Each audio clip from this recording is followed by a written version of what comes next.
Ano pong atin, bossing? Basta yung frozen shoulder ko. Hmm. Bali last year pa to bago pa ako bumaba ng barko. Naramdaman ko na.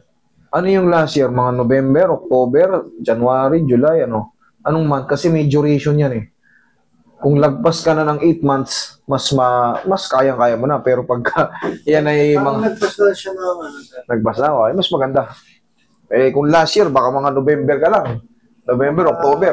Bibilangin yan. Parang mga September, October ganun. O, yun nga yun eh. Kasi yung sakit niya ko, mula dito na, hanggang dito ko parang... Tumatagos na papakabila. Sige nga. Base rito, idol na-damage ng kaunti itong acromion mo. Hawakan mo to, ang taas. Kumpara rito, mas maliit. Pero ito, hindi naman siya totaling naputol. Ang nangyari dyan, nag-hop. Ang tawag dyan is stretching of acromion clavicular ligament. Ganyan ang nangyari sa'yo. Supposed to be, pantay lang yan. Ganyan lang yan. Pero sa'yo, ang nangyari, hindi siya totaling naputol, nagkaroon ng stretching. Pero siyempre, pag yan ibinuhat mo ng sobrang bibigat, magre-reklamo yan. Pero, in a few days or in a few weeks, back to normal naman. Nag-ano ka na naman. Malakas na naman. Ganun lang yun. Pag dyan sa acromion, pero pag dito, sa junction dito sa mismong head humerus, tapos sa mga glenoid, maaaring magreklamo pati yung buong palibot, pati dito. Pati dyan. Tignan ko nga. Hindi naman frozen. Mas madali ito. Hindi frozen. Pero idol, ito, nag-warning ito, idol. Tandaan mo. Yan. Yan. Acromion ang tawag dyan. Saan ito yung, sir, kaya umaabot yung... Hindi. Ngalay lang. Maaring mangalay ito, pero makaka-recover din. Pero pag dito sa mismong pinakaloob, yung ganyan, hindi na dito, kasama na yung mga paganyan. Ganyan. Pag dito kasi, ito madalas mangaway pati leg mo.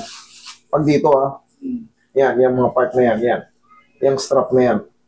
Yan ang mangawit. Pag sa acromion, parang feeling mo palagi kang pagod. Pag acromion bumira.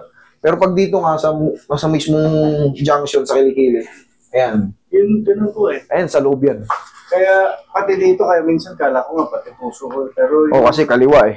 Yun, pero nagpaano naman ako, okay naman. ECG, okay naman. Okay naman. Hindi mas maganda.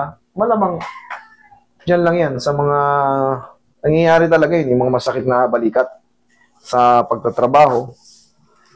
Pero, ang mahalaga, hindi ka frozen shoulder. Pag frozen shoulder kasi, nakita mo naman yung frozen shoulder dito. Nag-aaray-aray talaga, lalo pag 8 months pababa. Kaya binibilinan ko kayo. Mag-bound kayo ng 10 kilo lakas sa loob kasi may aray-aray talaga. Okay, relax na. One more.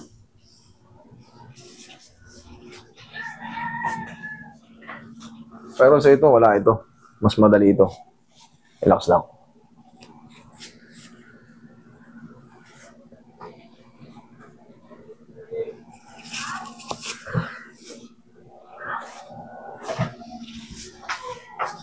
Tayo ka, idol.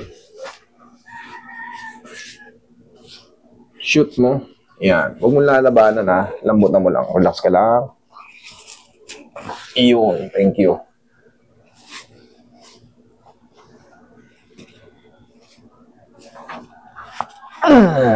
Sige. Higa kang patagilid. Yan.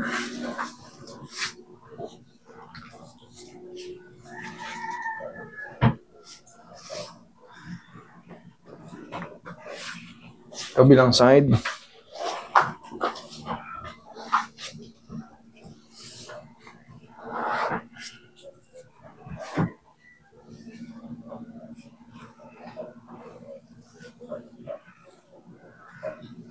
Relax.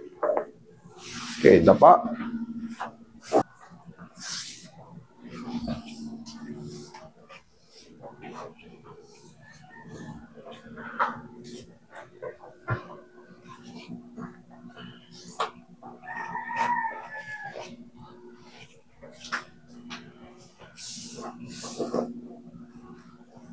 Relax lang.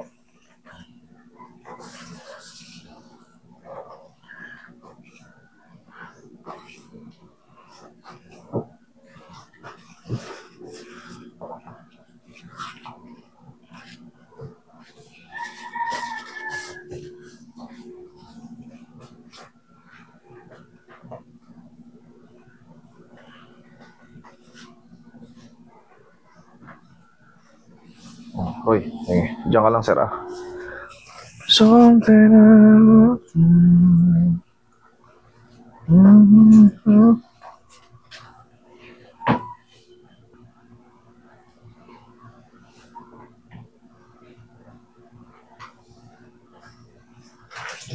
Tihaya ka.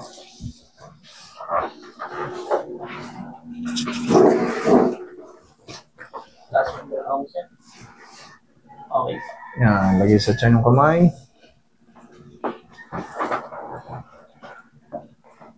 Inhale. Exhale.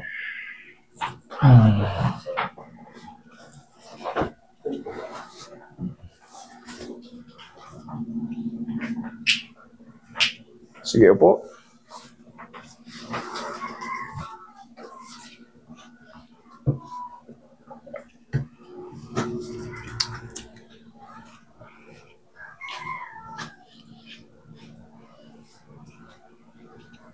Pero maayos pa po ba yan?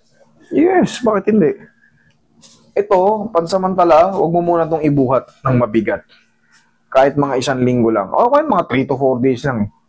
Yun lang, pahinga lang muna. Kung may bubuhatin ka man, ipang-alalay mo lang to. Hindi ito yung... Ano ba dominant mo? Kanan ako. Oo, kanan ka naman pala eh. Okay na yan.